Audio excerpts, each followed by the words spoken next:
ಇನ್ನು ಇಡಿ ದಾಳಿ ಆಗ್ತಾ ಇದ್ದಂತೆ ಕಾಂಗ್ರೆಸ್ ನಾಯಕರು ಕೆರಳಿದ್ದಾರೆ. ರಾಜಕೀಯ ಕಾರಣಕ್ಕೆ ಇಡಿ ದಾಳಿ ಅಂತ ಆಕ್ರೋಶವನ್ನು ಹೊರಹಾಕ್ತಾ ಇದ್ದಾರೆ. ಹಣ ಬಳಸ್ಕೊಂಡು ಚುನಾವಣೆ ಮಾಡಬೇಕಾಗಿಲ್ಲ, ಅಂತಹ ಸ್ಥಿತಿನೇ ನಮ್ಮಲ್ಲಿ ಇಲ್ಲ. ನೀನು ಈ ಹಣ ಬಳಸ್ಕೊಂಡು ಚುನಾವಣೆ ಮಾಡಬೇಕಾಗಿತ್ತ? ನಾವು ಆ ಪರಿಸ್ಥಿತಿ ಇತ್ತ ನಮಗೆ? ಎಂ ಬಿ ಪಾಟೀಲರು ಮಾತಾಡಿದ್ದಾರೆ.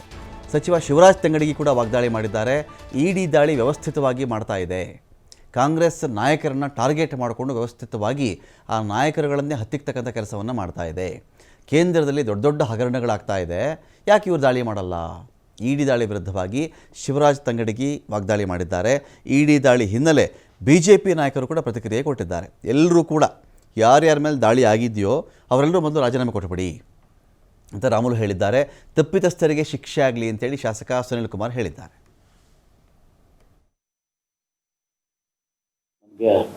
ನಾನು ಇದ್ರ ಬಗ್ಗೆ ಈಗ ನಿಮ್ಮಿಂದ ತಿಳ್ಕೊತಾರೆ. ಇದಕ್ಕಿಂತ ಮುಂಚೆ ಯಾರು ಹೇಳಿದ್ರು ಈಗಾಗಲೇ ಆಗಿದೆ ಅಂತ ಹೇಳಿ ಸಂಪೂರ್ಣ ಮಾಹಿತಿ ತಿಳ್ಕೊಂಡು ಮಾತಾಡ್ತೇನೆ. ಸ್ವಾಭಾವಿಕವಾಗಿ ನೋಡಿ, ಇದನ್ನ ಯಾರಾದರೂ ಆ ಹಣವನ್ನು ವಾಲ್ಮೀಕಿ ಇದನ್ನ ಹಣ ಹೊಡ್ಕೊಂಡು ನಮ್ಮ ಕಾಂಗ್ರೆಸ್ಗೆ ಅಂಥದ್ದೇನು ಅನಿವಾರ್ಯತೆ ಬಂದಿಲ್ಲ. ಇವತ್ತು ಆ ಹಣವನ್ನು ಬಳಸ್ಕೊಂಡು ರಾಜಕೀಯ ಮಾಡಬೇಕು ಅಂತ ಹೇಳಿ, ಯಾಕಂದ್ರೆ ನಿಗಮಗಳನ್ನ ಆ ಜನರ ಒಳಿತಿಗಾಗಿಯೇ ನಮ್ಮ ಸರ್ಕಾರ, ನಮ್ಮ ಮುಖ್ಯಮಂತ್ರಿಗಳು ನಿರಂತರವಾಗಿ ತಮ್ಮ ಜೀವನೋದ್ದಕ್ಕೂ ಕೂಡ ಅವರು ಹೋರಾಟ ಮಾಡ್ಕೊಂಡು ಬಂದಿದ್ದಾರೆ. ಸೊ ಹೀಗಾಗಿ ಆ ಒಂದು ಪಾಪದ ಹಣವನ್ನು ಬಳಸುವಂಥ ಅನಿವಾರ್ಯತೆ ಯಾಕೆ ಅಲ್ಲಿ ಇಡಿ ಹೋಗ್ತಾ ಇಲ್ಲ? ಚುನಾವಣೆ ಬಾಂಡು, SBIದು ಚುನಾವಣೆ ಬಾಂಡು, ಅಲ್ಲಿ ಯಾಕೆ ಇಡಿ ಅವರು ಹೋಗ್ತಾ ಇಲ್ಲ? ಅಲ್ಲಿ ಯಾಕೆ CBI ಹೋಗ್ತಾ ಇಲ್ಲ? ಅಲ್ಲಿ ಯಾಕೆ ಸೋಮೋಟ ಕೇಸುಗಳು ಆಗ್ತಾ ಇಲ್ಲ? ಅಲ್ಲಿ ಯಾಕೆ ಅವ್ರ ಮನೆಗೆ ತನಿಖೆಗಳಾಗ್ತಾ ಇಲ್ಲ? ವಾಲ್ಮೀಕಿ ಹಗರಣ ಕಣ್ಣಿಗೆ ಕಾಣುತ್ತೆ, ಮೂಢ ಹಗರಣ ಕಣ್ಣಿಗೆ ಕಾಣುತ್ತೆ.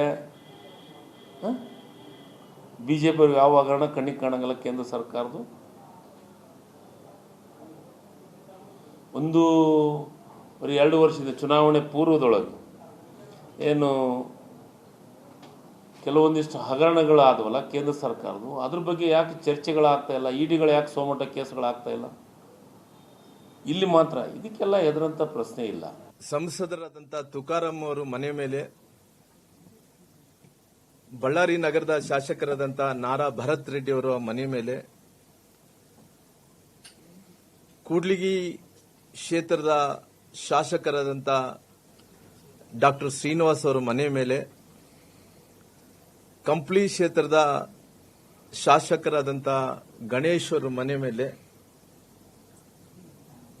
ಇವರೆಲ್ಲರ ಮನೆ ಮೇಲೆ ಇವತ್ತು ಇಡಿ ದಾಳಿ ಆಗ್ತಾ ಇದೆ. ಈ ನಾಯಕರು ಬಹಳಷ್ಟು ಸಾಚಾಗಳ ತರ ನಾವು ಬಹಳಷ್ಟು ಮಾತಾಡ್ತಾ ಇದ್ರು. ಈ ನಾಯಕರೆಲ್ಲರೂ ಕೂಡ ಮಾಡೋದೆಲ್ಲ ಕೂಡ ಅನಾಚಾರ, ಮನೆ ಮುಂದೆ ಬೃಂದಾವನ ಅನ್ನಂತ ರೀತಿಯಲ್ಲಿ ಮಾತಾಡ್ತಿದ್ರು. ಅವರು ಮಾತಾಡುವಂತ ಸಂದರ್ಭದಲ್ಲಿ ಜನರಿಗೆ ಇಲ್ಲಪ್ಪ ಬಹಳಷ್ಟು ಸಾಚಾಗಳು ಇವರು ಮಾತಾಡ್ದಂಗೆ ನಡ್ಕೊಂತಾರಂತೇಳಿ ಅನ್ಕೊಂಡಿದ್ರು. ಹಂಗಾಗಿ ಇವತ್ತು ಮಹರ್ಷಿ ವಾಲ್ಮೀಕಿ ಅಭಿವೃದ್ಧಿ ನಿಗಮದಲ್ಲಿ ಸಚಿವರಾದಂಥ ನಾಗೇಂದ್ರ ಅವರು ನಮ್ಮ ಪಕ್ಷದ ವಿಜಯೇಂದ್ರರ ಹಾದಿಯನ್ನು ಹಿಡ್ಕೊಂಡು ನಮ್ಮ ಹಿರಿಯರಾದಂಥ ಲಕ್ಷ್ಮೀನಾರಾಯಣನವರು ಮತ್ತು ಸೋಮಶೇಖರ್ ಅವರು ಮತ್ತು ವೆಂಕಟೇಶ್ವರ ಹಾದಿ ಹಿಡ್ಕೊಂಡು ಇಡೀ ರಾಜ್ಯದಲ್ಲಿದ್ದಂತ ಎಲ್ಲ ನಮ್ಮ ಕಾರ್ಯಕರ್ತರು ಸೇರಿಕೊಂಡು ಹತ್ತತ್ರ ಮೈಸೂರು ತನಕ ಪಾದಯಾತ್ರೆಯನ್ನು ಮಾಡಿ ನಾವು ಒಂದೇ ಕೇಳಿದ್ವಿ. ಇದು ಬಹಳ ಸ್ಪಷ್ಟ ಇತ್ತು.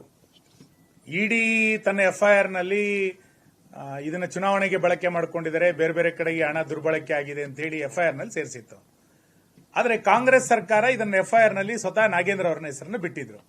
ಅಂದ್ರೆ ಇಡೀ ಪ್ರಕರಣವನ್ನ ಮುಚ್ಚಾಕುವಂತ ಪ್ರಯತ್ನವನ್ನ ರಾಜ್ಯ ಸರ್ಕಾರ ಮಾಡಿತ್ತು. ಆದ್ರೆ ಇಡಿ ತನಿಖೆ ಸರಿಯಾಗಿ ನಡೆದಿತ್ತು.